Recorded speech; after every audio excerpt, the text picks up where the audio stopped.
Muitos conhecem por aí os grandes heróis da mitologia grega, como Héracles, Perseu, Teseu, Jasão, Aquiles, mas se eu perguntasse para você quais são as heroínas da mitologia grega, você saberia responder? Não? Então fica nesse vídeo porque eu vou falar para você as 10 maiores heroínas da mitologia grega.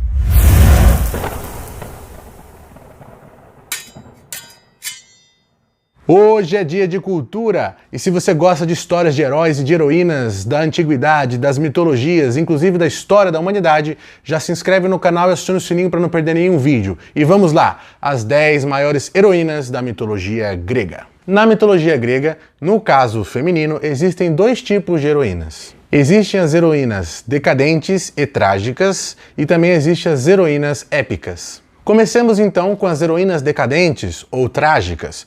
A tragédia grega era um gênero teatral, o mais importante da Grécia Antiga, que tinha um status cerimonial e sagrado.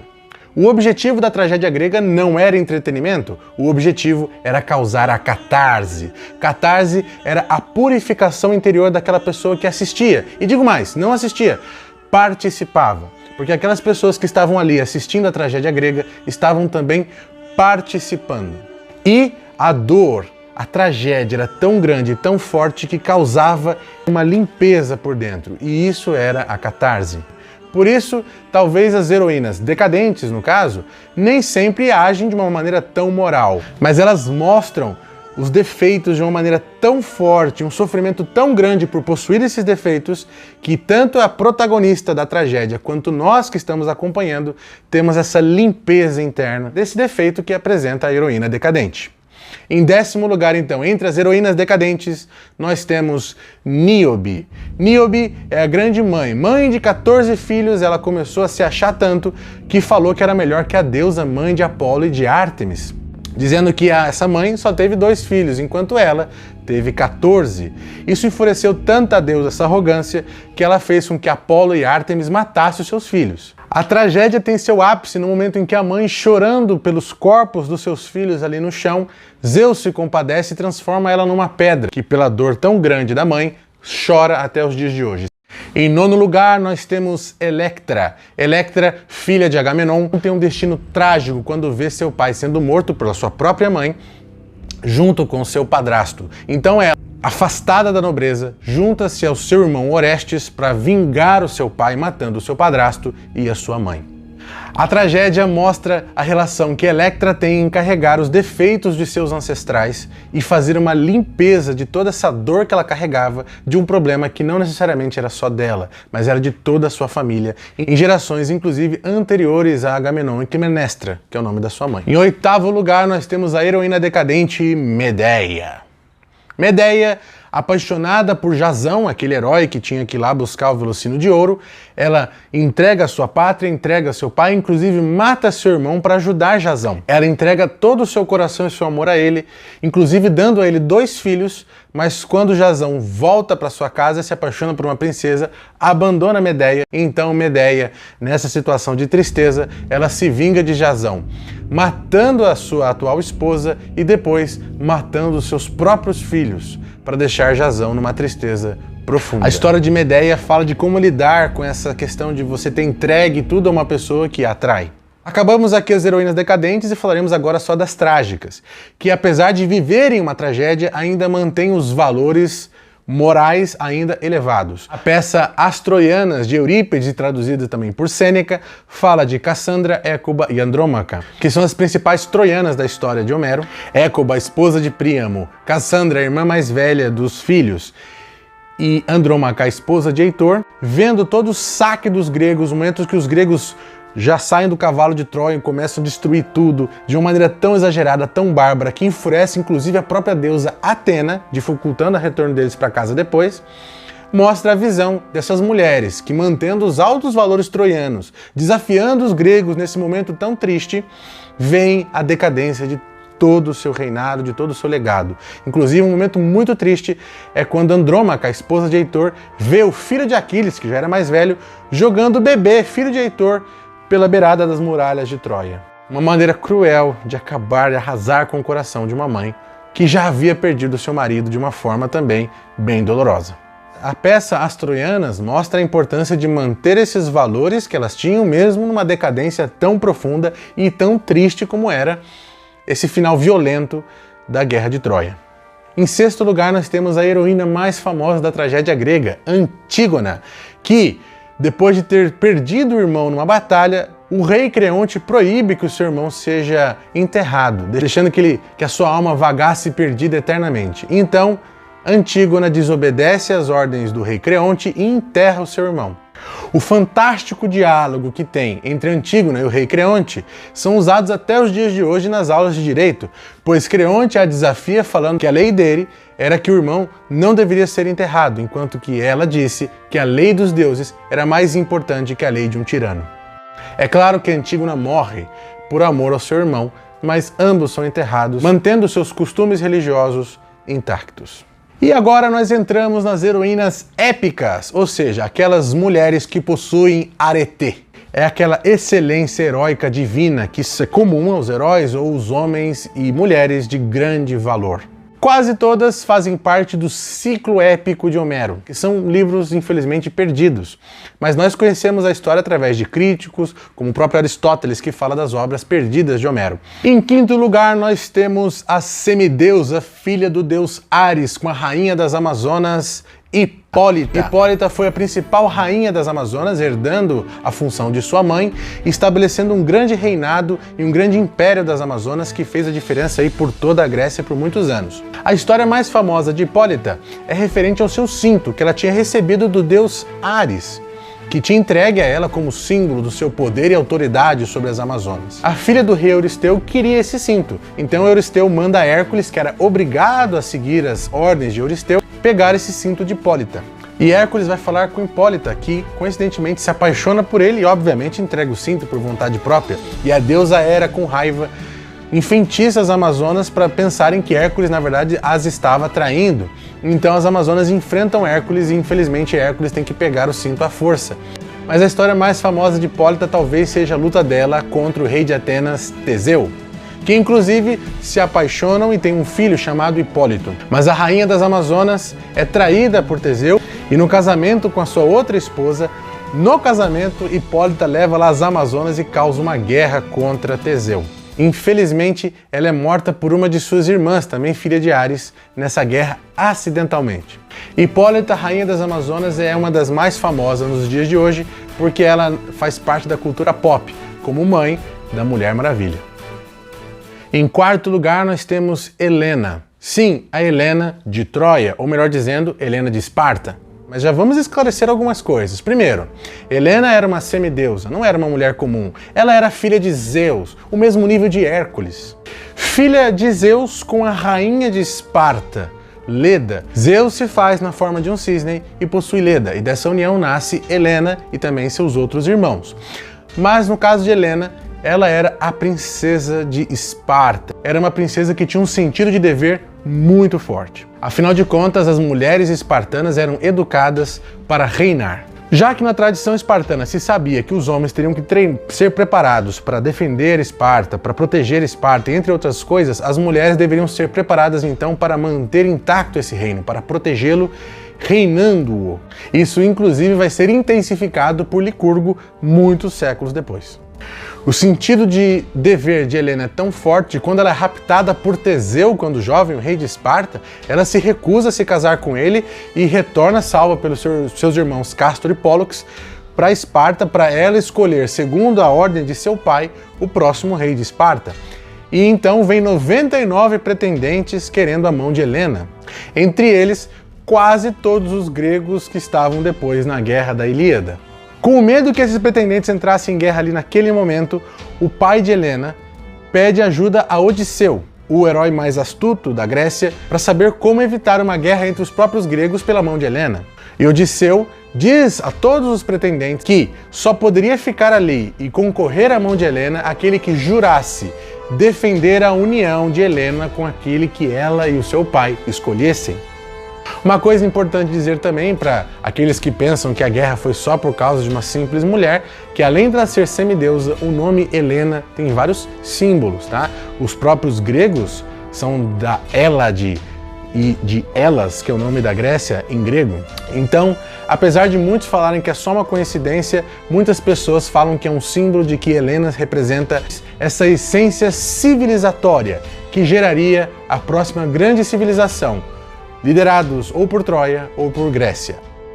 Ainda entre as princesas de Esparta, nós temos a prima de Helena, Penélope.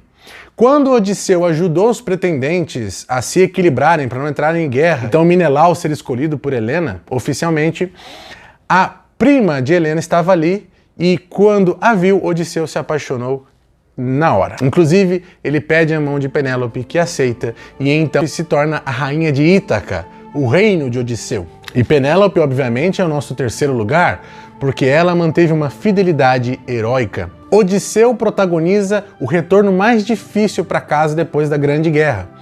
Então, quando todo mundo já tinha voltado e menos Odisseu, as pessoas começaram a pensar que Odisseu estava morto e por causa disso o seu reino estaria sem rei. Logo, alguém deveria desposar Penélope e assumir como rei de Ítaca, já que teoricamente Odisseu estava morto. Mas Penélope, que amava muito Odisseu, acreditava que ele estava vivo e querendo retornar para casa. Então ela fez um pacto com os pretendentes que estavam lá loucos para casar com ela, de que ela teceria uma bandeira funerária a Odisseu. E quando ela terminasse a bandeira, ela escolheria então um novo marido.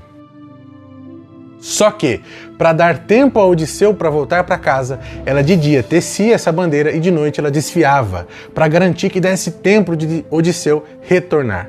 Por outro lado, Odisseu, que havia desafiado os deuses e agora estava num retorno difícil para casa, levou 10 anos para voltar. A demora foi tanta que Penélope foi descoberta. Os pretendentes obrigaram ela então a escolher oficialmente um novo pretendente. E como era uma espartana, aceitou o seu dever, disse então que escolheria dos pretendentes aquele que fosse capaz de dobrar o arco de Odisseu e atirar uma flecha por entre 12 aros dos machados de Odisseu. Todos os pretendentes que estavam ali tentam, mas ninguém consegue. Até que surge um mendigo, um andarilho, que vai ali, consegue dobrar o arco e acertar a flecha pelos 12 aros dos machados. E quando os pretendentes olham para o andarilho, veem que na verdade era Odisseu, que já havia retornado e estava disfarçado. Odisseu mata todos os pretendentes e pode, enfim, depois de 20 anos, unir-se novamente à sua amada Penélope. Amada essa que manteve com mão firme o seu reino, porque se não fosse por ela, Odisseu não teria casa para voltar. E entre os povos da Arcádia, nós temos a maior heroína desses povos, Atalanta, em nosso segundo lugar. Atalanta foi uma filha de um rei que queria um homem e por nascer mulher, ele abandonou a menina na floresta. E a deusa Ártemis compadeceu-se da criança e então enviou uma ursa para cuidar dela. Quando cresceu, Atalanta herda as virtudes da deusa Ártemis e ela vira uma grande caçadora.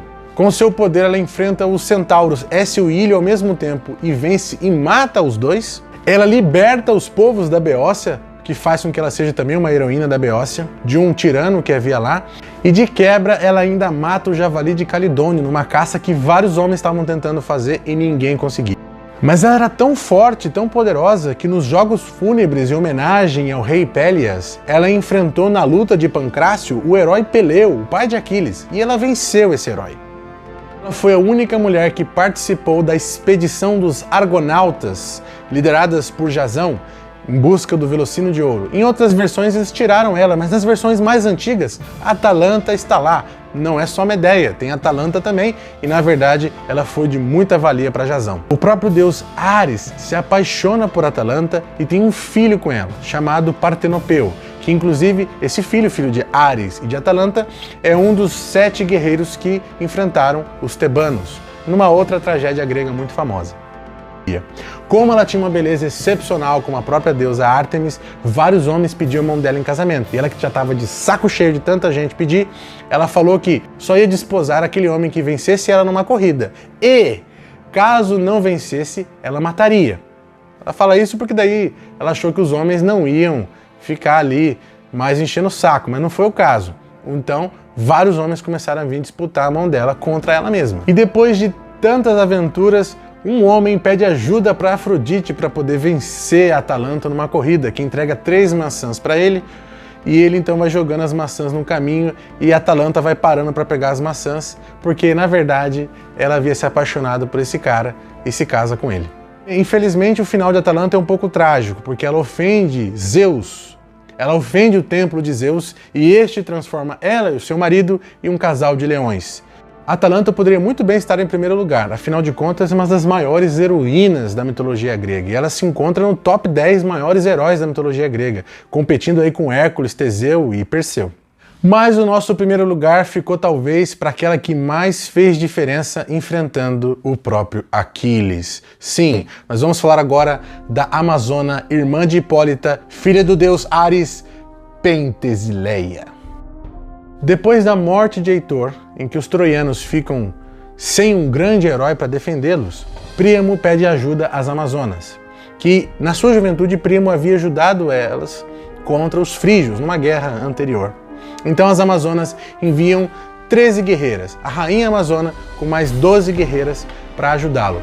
E a rainha Amazona nessa época era Pentesileia. Pentesileia era filha do deus Ares e depois de acidentalmente ter matado Hipólita, Pentesileia disse que queria morrer no campo de batalha e por isso ela, mesmo como rainha das Amazonas, aceitou ir ao chamado de Príamo e ir então batalhar contra o herói Aquiles. Ela levou consigo 12 guerreiras amazonas. Entre as mais famosas estavam Evandra, Bremusa, Derimaqueia e Polemusa. Então o livro Etiópida tem como protagonista Aquiles e Pentesileia do lado troiano. Inclusive Pentesileia com as suas heroínas amazonas fizeram um desastre no exército grego. Elas acabaram com o exército grego e Aquiles teve que vir então para lutar contra Pentesileia.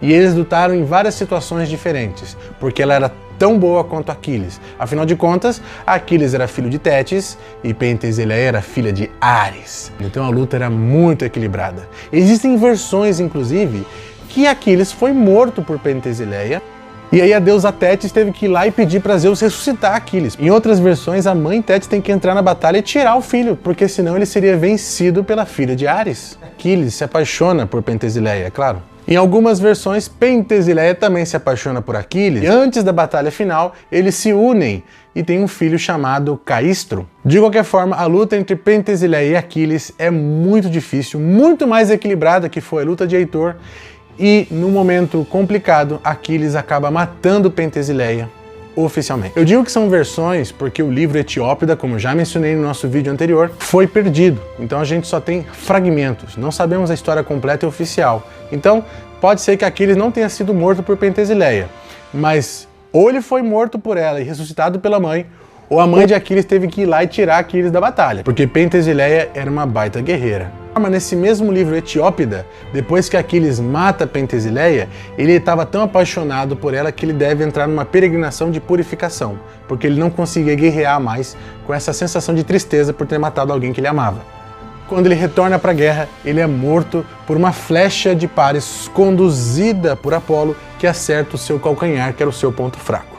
Então é por isso que nós não temos a morte de Aquiles na Ilíada, porque acontece no livro seguinte, que é Etiópida, onde é apresentada Pentesileia e a morte de Aquiles. Eu adoraria ler o livro Etiópida, você não? Se você gostou desse vídeo, que é uma pesquisa inédita aqui no YouTube, já deixa seu like, porque isso ajuda bastante o nosso canal, e já deixa nos comentários qual é a heroína que você quer que a gente conte a história completa por aqui, numa pesquisa muito mais aprofundada.